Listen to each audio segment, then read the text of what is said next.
O livro de Daniel. A história acontece logo após o primeiro ataque da Babilônia a Jerusalém, quando eles saquearam a cidade e o seu templo e levaram os israelitas ao exílio. Entre eles havia 4 homens da família real de Davi: Daniel, que mais tarde será chamado Beltesazar, e os seus 3 amigos, que provavelmente você conhece por seus nomes babilônicos, Sadraque, Mesaque e Abed-nego. Esse livro fala das suas lutas para manter a esperança na terra dos seus conquistadores. Inicialmente, o conceito do livro parece bastante simples. Os capítulos de 1 a 6 contêm as histórias sobre Daniel e seus amigos na Babilônia, enquanto os capítulos de 7 a 12 contêm as visões de Daniel sobre o futuro. Mas essa estrutura em 2 partes torna-se ainda mais interessante através de outro aspecto do conceito, que é a linguagem do livro. O livro começa em hebraico, a língua dos israelitas, mas os capítulos de 2 a 7 são escritos em aramaico, uma língua relacionada ao hebraico, falada amplamente entre os antigos impérios. Mas depois, nos capítulos de 8 a 12, ele volta ao hebraico. Esse desenho mostra como os capítulos 2 a 7 formam uma seção coerente, mas também destaca a importância dos capítulos 2 a 7 para entender os últimos capítulos do livro. Vamos nos aprofundar. O capítulo 1 apresenta a tensão básica da primeira metade do livro. Daniel e os seus amigos, muito sábios e competentes, são recrutados para servir no palácio do rei da Babilônia. Mas eles são pressionados a abandonar a sua identidade judaica, vivendo e comendo como babilônios e violando as leis alimentares judaicas encontradas na Torá. Porém, eles recusam a pressão e escolhem a fidelidade à Torá, e isso os coloca em perigo. Mas Deus os liberta e eles acabam sendo exaltados pelo rei da Babilônia. Depois disso começa a seção aramaica, que você verá com um conceito simétrico muito legal. Então, o primeiro rei da Babilônia tem um sonho que só Daniel é capaz de interpretar. É sobre uma enorme estátua feita de 4 tipos de metal, e simboliza uma sequência de reinos, e a cabeça é a Babilônia. Mas uma pedra enorme vem voando e estilhaça a estátua, e ela se torna em uma enorme montanha. Esse sonho é a primeira de muitas visões simbólicas no livro, e apresenta a história básica entre todas elas. Daniel diz que a estátua representa uma sucessão de reinos humanos vindos da Babilônia, e todos eles enchem o mundo de Deus com violência. Mas um dia, o reino de Deus virá, e confrontará, e tornará humildes os reinos arrogantes deste mundo, e encherá o mundo com a justiça sanadora do reino e governo de Deus. Depois disso, o capítulo 3 conta a famosa história dos 3 amigos de Daniel que se recusam a se curvar e adorar uma estátua enorme de ídolos, que, como a estátua no capítulo 2, representa o rei e o seu poder imperial. E assim os amigos são perseguidos e jogados em uma fornalha ardente. Mas Deus os livra da morte e eles são exaltados pelo rei, que agora reconhece seu Deus como o verdadeiro. Depois disso, há um par de histórias sobre 2 reis babilônicos, o pai, Nabucodonosor, e o seu filho Belsazar. Ambos estão cheios de orgulho por causa do seu poder imperial. E assim, tal como acontece no capítulo 2, Deus os adverte através de sonhos e visões que, assim como no capítulo 2, somente Daniel pode interpretar.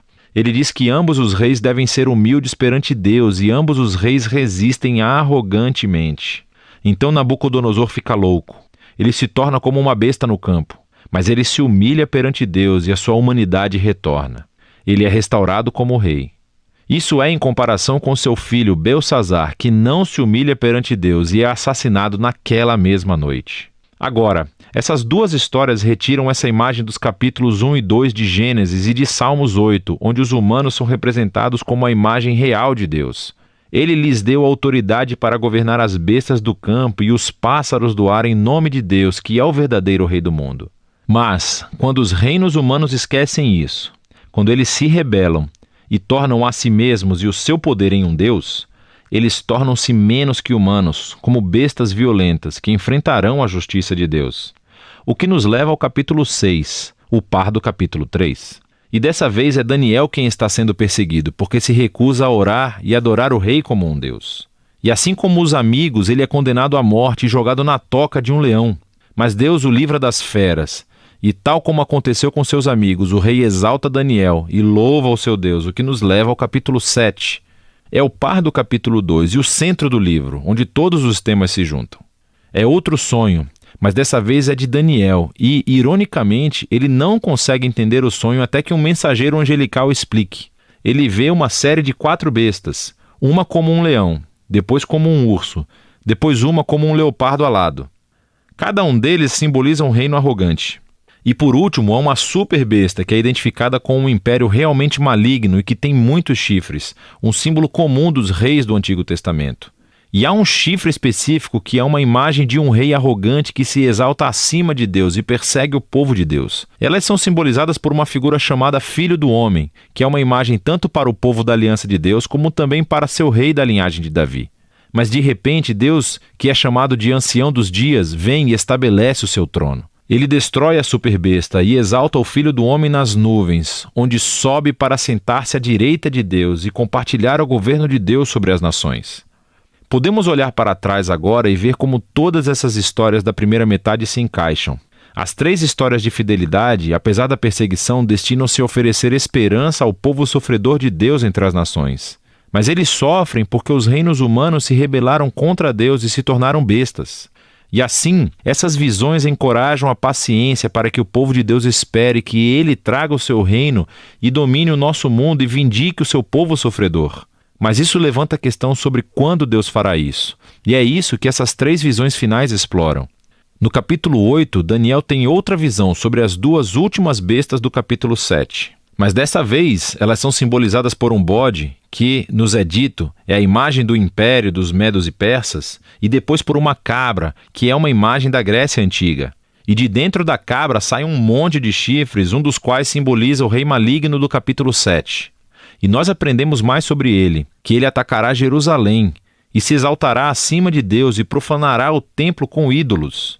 No entanto, no final ele será destruído por Deus, que exaltará o seu povo e o seu reino. Agora, no capítulo 9, Daniel está muito perplexo, especialmente sobre quando tudo isso vai acontecer. E ele então consulta o rolo do profeta Jeremias, onde Deus disse que o exílio de Israel duraria apenas 70 anos. Porém, para Daniel, os 70 anos estão quase acabando, e então ele pede a Deus que cumpra a sua promessa em breve. Mas um anjo vem e informa a ele que o pecado e a rebelião de Israel continuaram. E assim, o exílio e a opressão continuarão 7 vezes mais do que Jeremias havia previsto. Daniel está profundamente perturbado com isso e tem uma visão final. Nos é mostrada a mesma sequência de reinos. É a Pérsia, depois a Grécia e Alexandre o Grande, seguido pelos reis menores. Tudo isso conduzindo a este último rei do norte, que invadirá Jerusalém, estabelecerá ídolos no templo e se exaltará acima de Deus. Mas de repente esse rei vem à ruína. Agora, há um debate interminável sobre o que todas essas visões significam. Muitos veem uma conexão clara com as façanhas do rei assírio Antíoco nos anos 160 a.C. Ele matou muitos judeus fiéis em Jerusalém e estabeleceu ídolos no templo. Outros acham que apontam para o papel do Império Romano na execução de Jesus e na destruição de Jerusalém e do templo em 70 d.C. E outros ainda pensam que isso será realizado em eventos futuros que acontecerão quando Jesus retornar. O problema é que os símbolos e os números não combinam perfeitamente com nenhum desses pontos de vista. Mas isso abre a possibilidade de que, de alguma maneira, esses pontos de vista estejam corretos.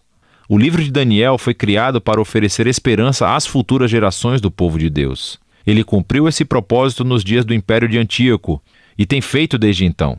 É por isso que Jesus poderia usar imagens de Daniel para descrever e confrontar os líderes opressores que ele enfrentou em Jerusalém. É por isso que João, o visionário que escreveu o Apocalipse, poderia adaptar as visões de Daniel e aplicá-las a Roma dos seus dias e também a todos os futuros impérios opressivos. E assim, o objetivo de Daniel é que todas as gerações de leitores possam encontrar aqui um padrão e uma promessa. É um padrão que os seres humanos e os seus reinos se tornam bestas violentas quando glorificam o seu próprio poder, quando redefinem o certo e o errado e não reconhecem a Deus como o verdadeiro rei. Mas Daniel também mantém uma promessa de que um dia Deus confrontará a besta. Ele salvará o seu mundo e o seu povo, trazendo o seu reino sobre todas as nações. E assim, para cada geração, esse livro traz uma mensagem de esperança que deve motivar a fidelidade. E é disso que trata o livro de Daniel.